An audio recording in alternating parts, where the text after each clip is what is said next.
Sa isang cellphone video na nag-viral online, nakuna ng sagutan sa pagitan ng motorista at ng siklista. Maya-maya pa, biglang sinampal ng driver ng kotse ang siklista. Ilang sandali pa, biglang bumunot ng baril ang lalaki at bigla itong ikinasa. May baril. Isa pang kaso ng road rage ang nakuna nitong June 17, sangkot rin ng isang siklista. Sa 360 cam video na kuha ng biker, makikita kung papaano siya dinikita ng isang taxi. Gagawa ka ba ng katangahan eh? At nang umabante, doon na siya ginitgit at binangga sa tagiliran ng taxi. Nakakilid na ako! Talagang mo pa ako! Ang masaklap, minsan nakataya ang buhay ng mga siklista dahil sa tila kapabayaan ng ilang motorista. Nahagip ng CCTV sa may Araneta Avenue, Quezon City ang pagbundol ng isang oil tanker truck sa isang nagbibisikleta. Natumba at nakaladkad pa ng ilang metro ang lalaki. Epektibo nga ba ang mga bike lane sa Metro Manila para mapangalagaan ang karapatan at kaligtasan ng mga siklista?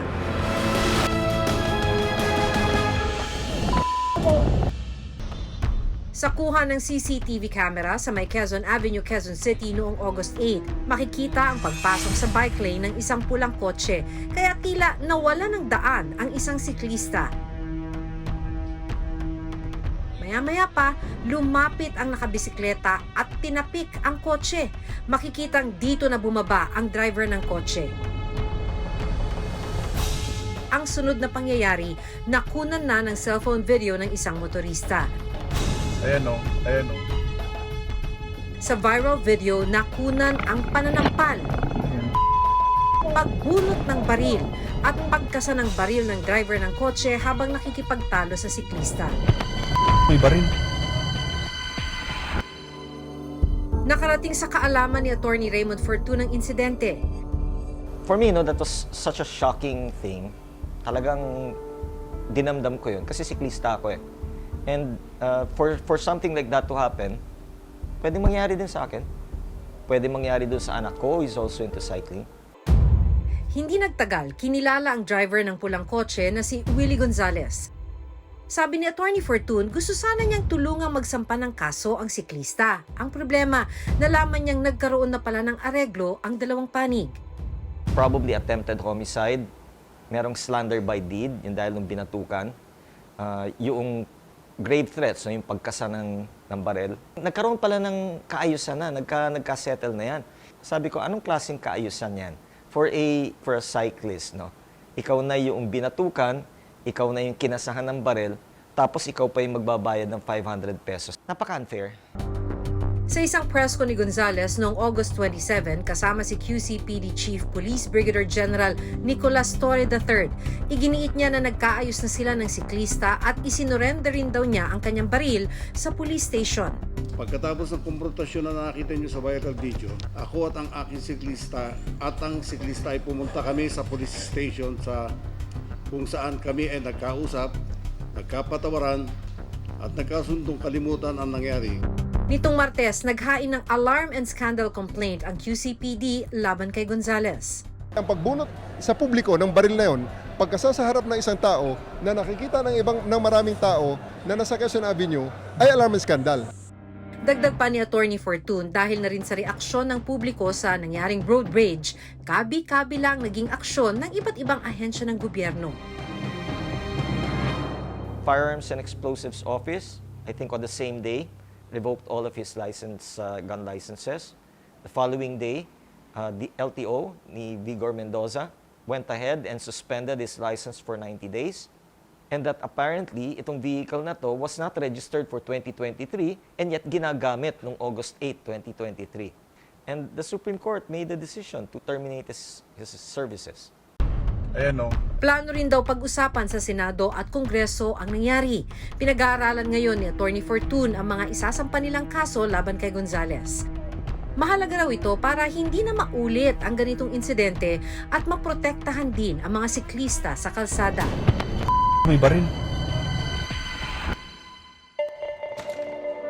Kamakailan nasangkot rin sa isang road rage ang siklistang si Terzus Dominguez, 29 years old.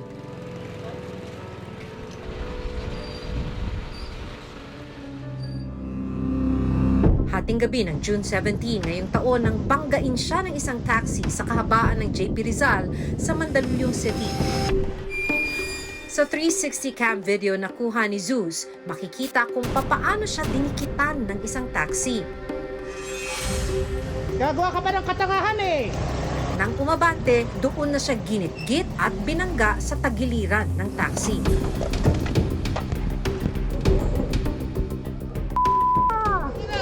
Nakakakilit na ako! Talagang ano mo pa ako? Gagawa ka pa. Hindi kumilit pa! Sumigumano ka ba lalo? Tama ba yung ginawa mo? Nasira tuloy yung ayun ang pasahero ko, nakita ka na nga ako. Bumilit na nga ako eh. Paano ka na-aksidente? Binangga. Binangga ka na? Binangga. Sadya. Sinagi ako. Patabi. Nakakakilit na ako! Talagang ano mo pa ako? Pinagpipilitan pa nga niya na ako daw yung lumapit sa sasakyan. Na pilit pa nga niyang pinapabayad sa akin yung side mirror niyang nawasak bilang danyos. Sabi ni Zeus, nasugatan at nasaktan siya sa nangyari. Ako, handusay sa kalye. Nabalian, nasugatan. Mabuti naman wala. Ang pinakamalala yung pasa talaga sa braso at konting galos. Tumama yung braso ko sa side mirror ng sasakyan niya. Dumulog si Zeus sa Mandaluyong City Traffic Bureau pero hindi na siya nagsampa ng formal na reklamo laban sa taxi driver. Taong 2018 nang magsimula si Zeus na magbisikleta, ito raw ang naging paraan niya papasok at pauwi galing sa trabaho. Bakit ka nagbibisikleta papunta sa trabaho? Ang lala ng oras ko pauwi. Kung nagdala ako ng sasakyan mula sa trabaho ko, abutin noon 3 oras. Pag nagbisikleta ako, ang papunta ko papasok, on a good day, 25 minutes. Laki rin ng oras Malaki. na natitipid. Opo. Aminado si Zeus na kahit ilang taon na siyang nagbibisikleta, hindi nawawala ang takot niya tuwing nasa kalsada. Ang bisikleta, tumama sa tao, pinakamalala siguro, nabalian ng buto. Sasakyan tumama sa tao, kamatayan ang aabutan natin dyan. So natatakot ka rin? May takot din ako, opo. Pagkasabay mo, mga mas mabibilis, Opo. tapos malalaki yung sasakyan. Opo. Tanghaling tapat nitong August 14, 2023, nahagip naman ng CCTV sa may Araneta Avenue, Quezon City ang pagbundol ng isang oil tanker truck sa isang siklista. Natumba at nakaladkad pa ng ilang metro ang lalaki. Kumanan ang truck o tanker. At incidentally, nagkaroon po ng collision between the parties involved, yung cyclist at ang truck o tanker. Dead on the spot ang 58 taong gulang na biktima. Matapos ang insidente, dinakip ng mga pulis ang driver ng oil tanker truck. Hindi ko po nakita talaga eh. Hindi ko nakita. Pero nakabang na po kayo, no? Opo, tumatakbo po ako. Pero dandahan kasi pakurba po yun eh. Hindi ko naman po napansin na may tao doon, may bisikleta doon na hindi ko talaga nakita. Sabi ng kinatawan ng QCPD Traffic Sector 4, itinuring nilang case closed na ang kaso. On August 17 at around 4 p.m., the victim's spouse and son executed an affidavit of desistance. Sa kasagsagan ng COVID-19 pandemic, lumobo ang bilang ng bike users at owners sa bansa. Naging alternatibong paraan ng pagbibisikleta sa panahong tigil pasada ang maraming pampublikong sasakyan. Sa pinakahuling datos na inilabas ng Social Weather Stations o SWS survey noong March 2023, tinatayang 10 milyong household ang may bisikleta sa buong bansa. Mas mataas ito kumpara sa datos noong April 2022 at May 2021. Sa report naman na inilabas ng MMDA noong nakaraang taon, sa 2,829 na bilang ng mga bisikletang nasangkot sa aksidente, 33 rito ang nagresulta sa kamatayan mula January hanggang July 2023. Yung focus ng government is mas mag-focus sila sa sustainable and inclusive transportation, yung tinatawag na sustainable transport hierarchy, kung saan mas prioritized yung una, pedestrians and active transport, sunod, public transport, Tas nasa pinakadulo nung hierarchy yung mga kotse na inefficient sa road space. Sa ngayon, pinag-aaralan ng Metro Manila Development Authority o MMDA ang road sharing ng mga motorsiklo at bisikleta. Kulang na talaga ang ating lansangan. Sa kasalukuyan kasi, siyempre nagrereklamo yung ibang mga sasakyan na bakit may bike lane sa EDSA na isang premier road na kung titingnan natin, nakakuha ng space. Tapos may argument din na ilan lang naman ang gumagamit. Like nag-account tayo, for 1 week ang average lang is about 1,100. Kami naman nag-initiate lang kami na baka pwedeng aralin na magsama yung dalawa. Mas nakakatakot kasing magbisikleta kung alam mo naman na yung isang paa mo ay nandun na sa libingan dahil anytime pwede kang mabangga sa kalsada. Well, sa akin naman, kaya natin inaaral, baka pwedeng may regulation, merong penalty kung sakaling hindi sumunod sa regulasyon. Baka naman kulang lang sa edukasyon yung mga nagmumotor natin. Tutol sa mga panukalang ito ang mga siklistang sina Zeus at Harandan. Kung ipagsasama mo yung motor tsaka bike, ano pipilian ng mga tao? Di motor. Di nawala din yung essence nung bakit ka naglagay ng bike lane in the first place. Parang sidewalk yan eh.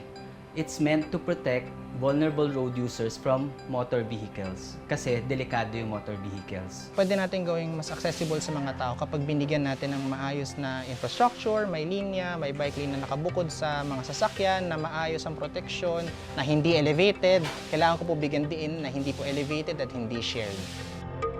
Ayon sa chairman ng MMDA, iminumungkahi rin nila ang pagkakaroon ng elevated walkway at bikeway. Pag nagawa natin yan, pwede na talaga tayong mag-dedicated na motorcycle lane sa ibaba. Kasi anyway, yung bisikleta and pedestrian, ipapanik na natin sa taas. Cost a lot of money. Yes, but it will also save a lot in terms of traffic cost. Parami ng parami ang mga sasakyan at motorista na nagkahati sa daan. Dahil hindi mawawala ang banta ng peligro sa mga siklista, mahalagang mabigyan sila ng gobyerno ng sapat na proteksyon sa kalsada.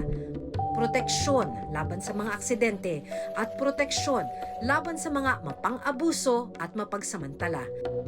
Ako si Maki Pulido at ito ang Reporter's Notebook.